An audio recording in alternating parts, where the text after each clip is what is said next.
team who know Governor DeSantis and who actually held that meeting in their home around their dinner table. There are like 10 people in the room. Wow. So what I got to tell you, so David told me, he says, Stan, Zev came, and when he came into the room, he told the governor that, he said, my days are numbered, but God has preserved my life to come to this meeting, to talk to you today, to deliver this message. Whew. Wow. Yeah, Powerful. so extraordinary, absolutely extraordinary. I told David, it's a miracle. It's like the Almighty reaching down and touching the Red Sea so that Zev could walk across on dry ground, to open up the way to get there, to make that possible. And, God bless Zev for making that superhuman effort. That's fantastic. To get to that location. So really wonderful experience. My heart was filled with gratitude yesterday. I was so happy to hear that report from David. It's just overwhelmed me with the joy and gratitude.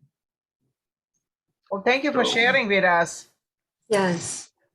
Yes, it's quite personal. That's the first time I've shared that with our other members of our team, but yeah, you're the first to hear that. Really is, third parties.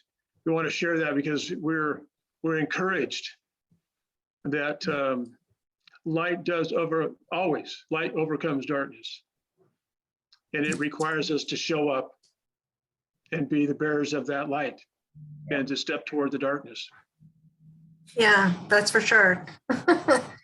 So part of that, Joe, part of that exercise of stepping forward with light, so to approach the darkness, is Joe has been a mighty mover, facilitating, helping me.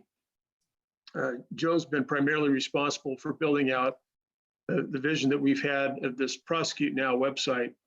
The purpose of Prosecute Now is to hold our elected leaders accountable.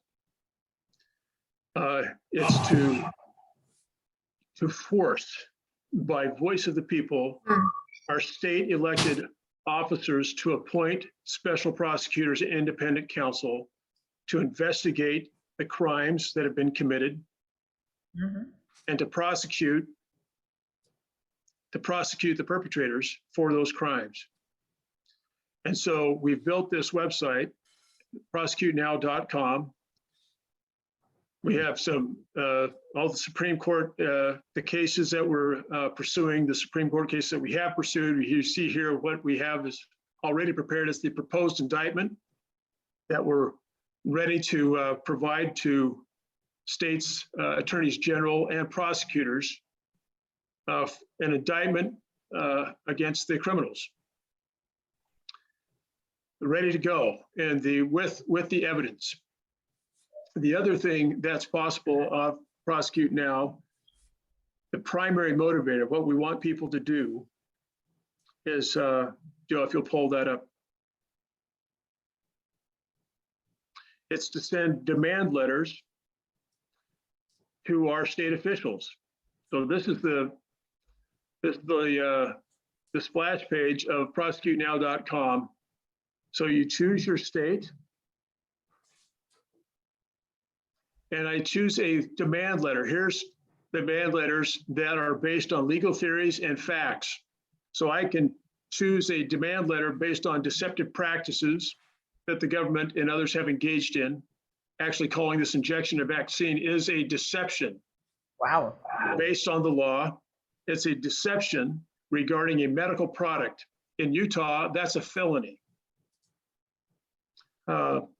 The bioweapon demand letter, this includes all the information regarding David Martin's forensic patent work, the antitrust and restraint of trade crimes letter as well. So these are three. We'll be adding many more letters that are based on different legal theories. If you've lost your job, if you lost your business, if your children have been prevented from getting their education for which your property tax pays. I don't remember seeing any property tax being diminished over the last 2 years. The property tax that is taken from us in order to run schools. Where's all the money? Where's all the money? Because they sure as hell aren't conducting school.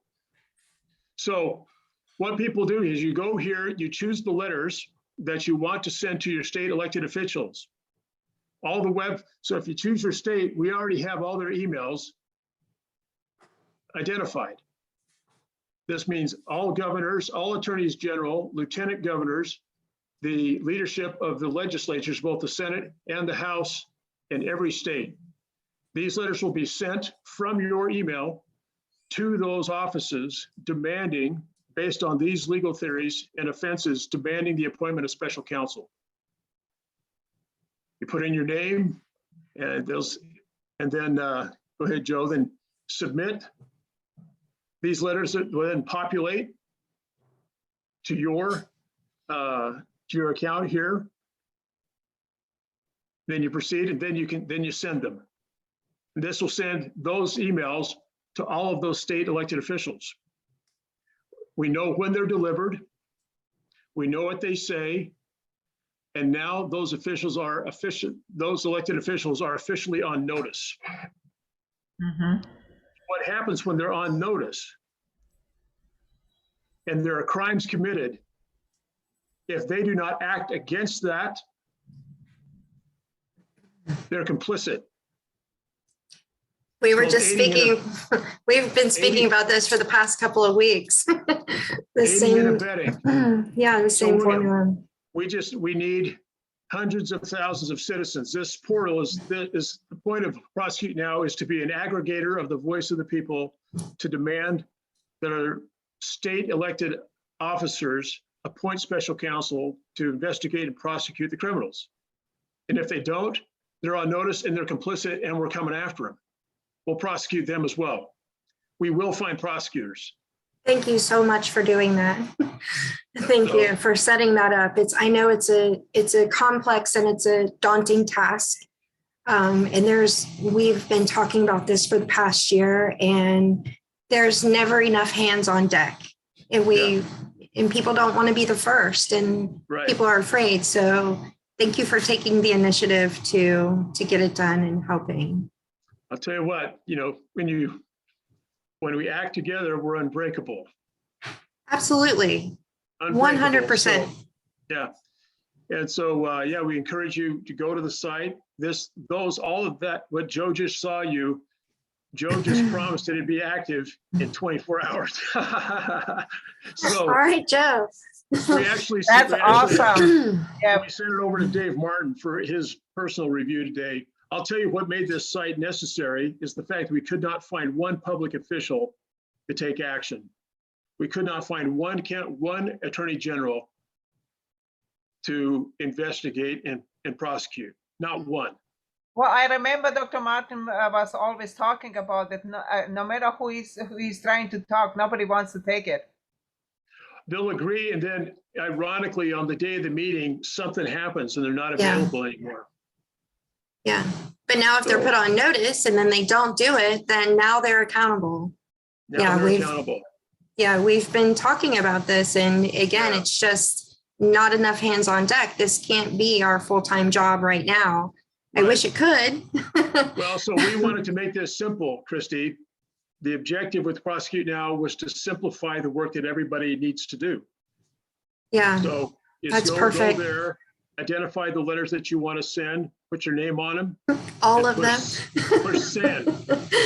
Yeah. All of them. In addition, when you choose the letters to send, you can also include your personal information. If you've experienced personal injury or property injury, you can include your own data, your own personal experience regarding that particular, the content of that particular letter. Say, here's how this has damaged me personally in my life over the last 2 years. That's evidence. Yeah, that's fantastic. Thank you guys so much for doing that. I do have a couple of questions if you're open for them. Go ahead. Let's go. On the endothelias, I'm sure that you've seen the video that's been circulating within the past 48 hours about the snake venom poisoning. Yeah. Could the endothelia disease be caused by that? Is there some validity to what they're saying, you think? Dr. Artis, right? He was on he had a conversation with Mike Adams, among others. There were a couple of things I was not comfortable with what he said. I think he's a great guy. He's out there and he's done some homework. But I think there was one misstatement, and I've listened to it several times. I don't know if it was an unintended misstatement. I don't know. But that all monoclonal antibodies come from snake venom. It's not true. So I don't know if he misspoke or if he intended to say that, but that's inaccurate. It's certainly possible. Dan, go ahead. Just real quick, I watched another today with Stu Peters, and he retracted that and apologized. He did misspeak on that statement, and he says I was absolutely wrong. Okay. Well, good. Well, there's Joe. If you have correction, then yep. Yeah. Good. Well, yeah, I thought it was weird when he said it too. I thought, well, I mean, we create our own, right? I mean, certainly he must have meant that's what it's doing when you get an anti-venom of some sort. So, well, in further response to that, Christy, so here's the point. I'll give you an example of what's going to happen, what is happening based on published statements by the World Health Organization. These are statements that are not hidden, they're published. In 2003, the World Health Organization had a definition of pandemic on its pandemic preparation website. That definition included severity and quantitative data about when a pandemic could be declared. Like there had to be severity and widespread and numerous. There were words that identified quantitatively what had to happen before a pandemic could be declared in 2003. In 2009, that definition was changed to take away any quantitative requirement to declare a pandemic. Mm-hmm.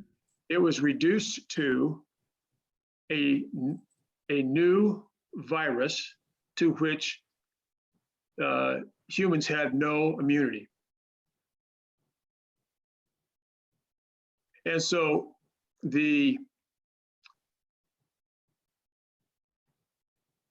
that tells you something, that the World Health Organization presumes authority to declare a pandemic when there's a new or novel virus to which the human population has no immunity. Doesn't matter how severe it is, doesn't matter if it shows up in one country or 100 countries. Their intention is to have the liberty to declare a pandemic anytime they damn well please, because we know they have the ability to create viruses. Well, think about this: viruses to which the humans have no natural immunity, no immunity. Well, where do you think you can get viruses that humans don't have immunity to? How about animals? Yeah. How about animals? Sure. Right? So, well, there are a lot of things that are dangerous in nature, by nature. Sure. Right? But we also know that, SARS is a man-made bioweapon. It's on the CDC from the National Archives in 2012 finalized their list and put SARS-CoV on the list as a biological weapon. So why wouldn't COVID-19, which is SARS, SARS and CoV-19 be on that list as well? I mean, it's so because one of our arguments early on, and again, partially my background is law going into our group here, was, well, if we can get it deemed as a biological weapon, there's our argument, everything, all the whole house of cards falls down. And then come to find out, we go looking for the information and it's right there in the National Archive that